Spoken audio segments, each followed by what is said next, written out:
afternoon, Southwest Florida. I'm Paige Godfrey. This Naples Herald lunch break is sponsored by Conditioned Air, the comfort people since 1962. This afternoon, we'll tell you about the floods in Louisiana, Trump gets his Mideast history wrong, and more. Today is Tuesday, August 16th, and this is the lunch break. As waters begin to recede in parts of Louisiana's capital city, some residents struggled to return to flood-damaged homes on foot, in cars, and by boat. But though the rain had mostly stopped, new places in the state faced flood dangers.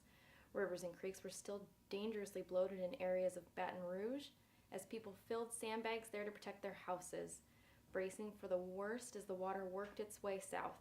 In one area, Ascension Parish, officials said some small towns have already been inundated.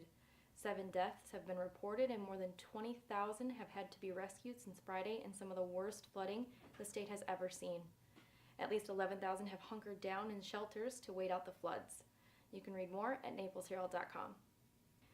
Cape Coral Police received a call for service on Sunday at approximately 6:35 p.m. indicating that a white male was firing shots from his moving Jeep on Cape Coral Parkway and Chiquita Boulevard. Christopher Nicholas Benetatos, along with a female passenger, was reportedly driving below the speed limit and straying from lane to lane. CCPD officers located the vehicle and conducted a high-risk traffic stop. Both Benetatos and his passenger were removed from the Jeep and taken into custody. Inside the vehicle, officers found a loaded rifle between the passenger seat and the Jeep's center console. A loaded Glock 22 and Ruger firearm were discovered inside of that console. A shell casing was discovered on the rear seat of the vehicle and preserved as evidence. Benetatos was arrested and charged with firing a weapon, DUI, and carrying a concealed weapon.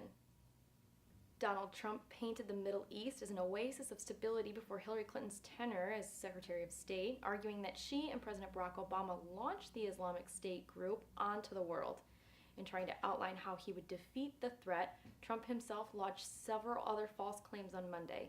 In contrast, he advocated his own vision for U.S. foreign policy that included the suggestion of a U.S. takeover of Iraq's oil reserves.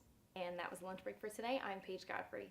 The lunch break airs Monday through Friday at 12 p.m. right here at naplesherald.com. And don't forget to check out our morning report that also airs Monday through Friday at 8 a.m. Thank you for watching. We'll see you tomorrow.